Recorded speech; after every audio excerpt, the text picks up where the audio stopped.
예, 안녕하세요. 이변에 있다 이동현 변호사입니다. 저 같은 경우는 대한변협의 형사 전문 변호사로 등록되어 있고 굉장히 많은 형사사건 진행했고 그다음에 현재도 진행 많이 하고 있습니다. 그리고 이제 형사법 관련해 가지고 이제 변호사 시험을 준비하는 학생들 대상으로 뭐 강의를 하거나 변호사님을 대상으로 강의를 할 정도로 형사법 관련해 가지고는 전문적인 변호사라고 보시면 됩니다. 예, 그래서 이제 제가 진행했던 공무집행 방해죄 사건에 대해서 이제 벌금형으로 잘 마무리된 사안을 좀 설명을 드리겠습니다.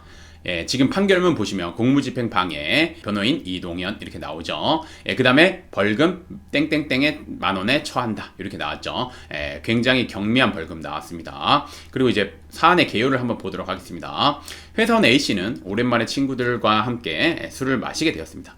A씨는 술에 많이 취한 상태에서 친구 B씨와 다투게 되었으며 서로 폭행을 하게 되었습니다. 이에 술집 주인은 경찰에 신고를 하였습니다. 출동한 경찰관은 A씨와 B씨를 말렸는데 이 과정에서 A씨는 경찰관이 B씨의 말만 듣는 것 같자 경찰관의 뒷목을 손으로 잡아 밀치고 발로 경찰관의 복부를 찼습니다.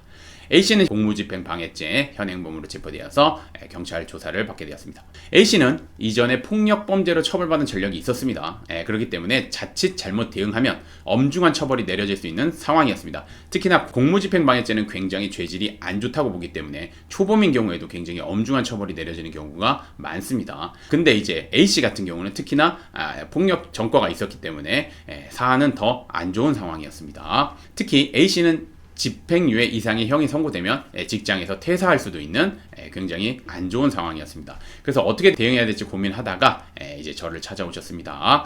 그럼 이제 어떻게 해서 벌금형을 받게 됐는지 한번 보도록 하겠습니다. 저는 이 사건을 수임한 다음에 A씨한테 뭐 반성문, 탄원서, 정치과 진료, 내역서 이런 양형 자료를 요청하는 한편 A씨와 함께 피해 경찰관들을 여러 차례 찾아뵙고 용서를 구하고 그리고 여러 차례 찾아뵌 상태에서 뭐 합의서나 탄원서 써주실 수 있는지 요청을 드렸습니다.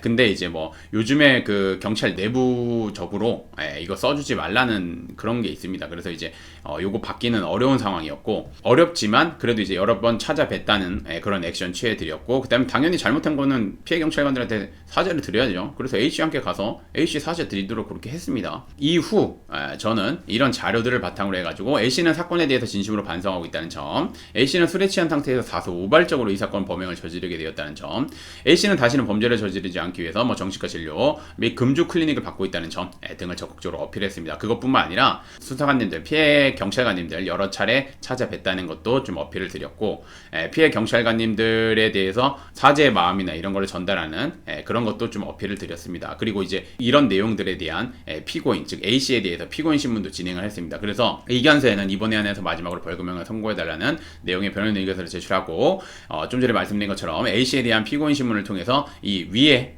주장한 내용들에 대해서 재판부에 적극적으로 어필했습니다. 그래서 결국 벌금형을 선고했습니다. 그래서 이제 제가 다시 한번 좀 말씀드리면 본사는 자칫 잘못 대응하면 엄중한 형이 선고될 수 있는 상황이었습니다. 특히 A씨는 폭력 범죄로 처벌받은 전력이 있을 뿐만 아니라 피해 경찰관들이랑 합의하지 못했습니다. 그래서 벌금형이 솔직히 말씀드리면 굉장히 어려운 상황이었습니다. 특히나 공무집행방해죄는 죄질이 굉장히 안 좋다고 보기 때문에 초범이라도 집행유예 내려지는 경우가 대부분입니다.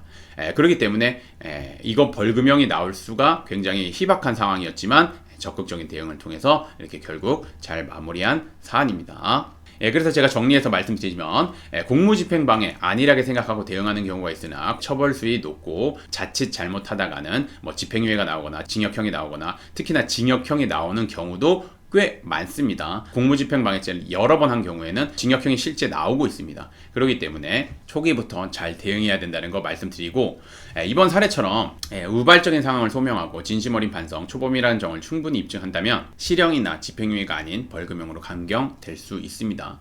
적극적인 대응을 통해서 잘 마무리할 수 있다는 겁니다.